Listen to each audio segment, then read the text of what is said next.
Technology और tax reforms के इस दौर में भारत ने एक बार फिर से इतिहास रच दिया है। जीएसटी काउंसिल की बुधवार को हुई बैठक में देश की अगली पीढ़ी के जीएसटी सुधारों पर कई बड़े फैसले लिए गए हैं, जो हर आम और खास नागरिक के लिए बेहद खास हैं।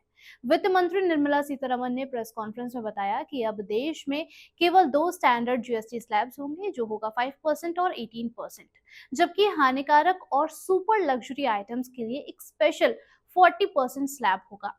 इस वीडियो में समझेंगे कि इस बैठक में जिन सुधारों के बारे में घोषणा की गई है, उसमें गवर्नमेंट कलेक्शन पर किस तरीके से असर पड़ सकता है। नमस्कार, फाइनेंस ज्ञानी देख रहे हैं आप और मैं हूं आपके साथ उर्वशी सिंह।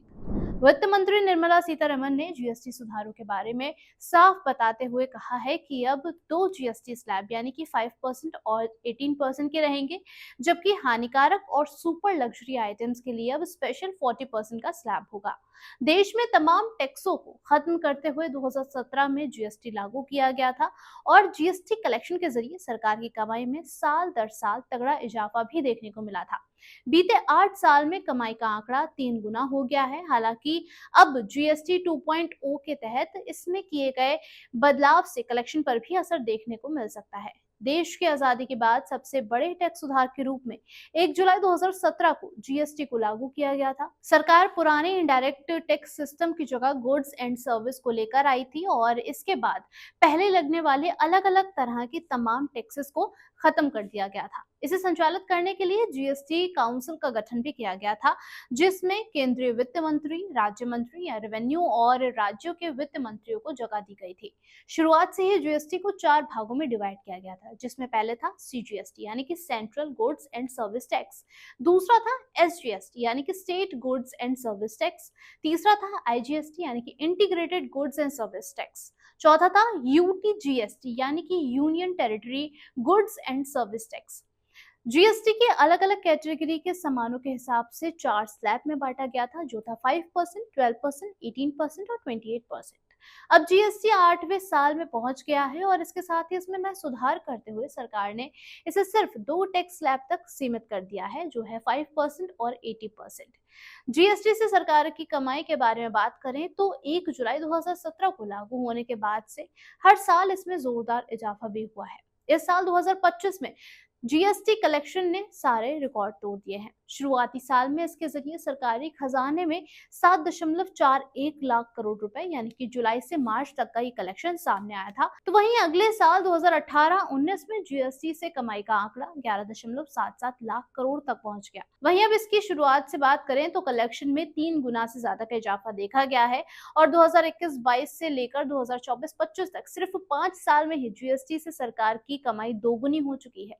ये 11.37 लाख करोड़ रुपए से बढ़कर 22.08 लाख करोड़ रुपए हो गई है। इस साल 2025 में जीएसटी कलेक्शन ने पुराने सारे रिकॉर्डों को तोड़कर सरकार की ताबड़तोड़ कमाई करवाई।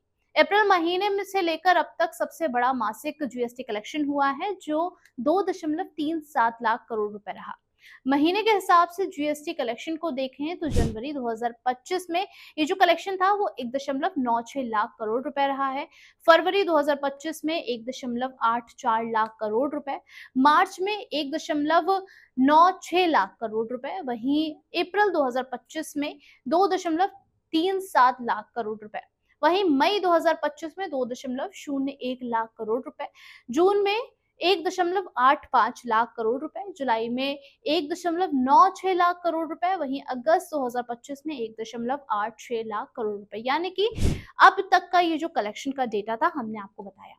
जीएसटी रिफॉर्म के चलते सरकार ने करीब 40,000 करोड़ रुपए के सालाना रेवेन्यू नुकसान की आशंका जाहिर की है। मतलब सरकार की कमाई पर इन तमाम सुधारों का असर भी पड़ने वाला है। लेकिन दूसरी ओर देश की आम जनता से लेकर छोटे कारोबारियों और किसानों तक के लिए ये सरकार की ओर से दिवाली से पहले दिया गया एक बड़ा तोहफा है।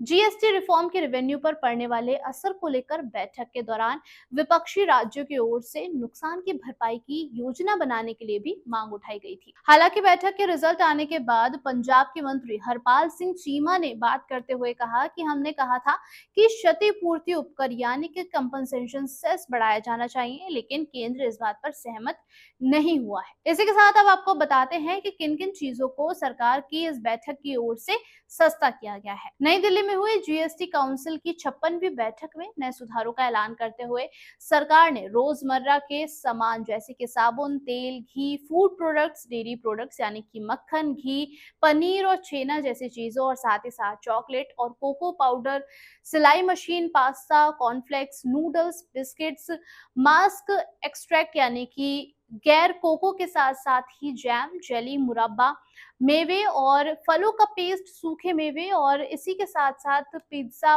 ब्रेड और खाकरा, चपाती, रोटी को 5% के स्लैब में डाला है। छोटी कारों 350 सीसी तक की बाइक से लेकर ट्रैक्टर तक पर जीएसटी घटाकर 28 से 18% कर दिया गया है और इसका मतलब है कि इनके दाम अब जो है वो घटने वाले हैं।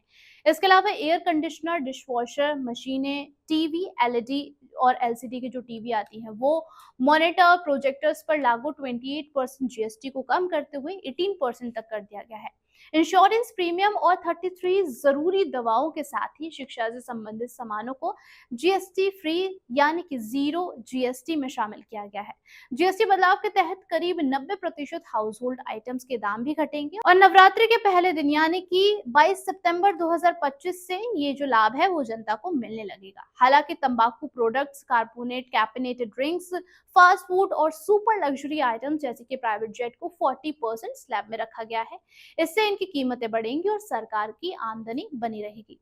इस पर हाई टैक्स से जुड़ी पैसे सरकार जन कल्याण के कामों पर खर्च करेगी और तंबाकू और ऐसी अन्य चीजों की खपत पर भी रोक लगाई जाएगी। कुल मिलाकर देखा जाए तो जीएसटी 2.0 रिफॉर्म ने भारत की टैक्स व्यवस्था को एक बार फिर से सरल और ट्रांसपेरेंट बनाने की दिशा में एक बड़ा कदम उठाया है। नए टैक्स स्लैब से बड़ी संख्या में लोगों के घरेलू बजट को राहत मिलेगी, छोटे कारोबारियों की जॉब्स भी आसान हो पाएगी और पब्लिक का भरोसा टैक्स सिस्टम पर भी बढ़ेगा।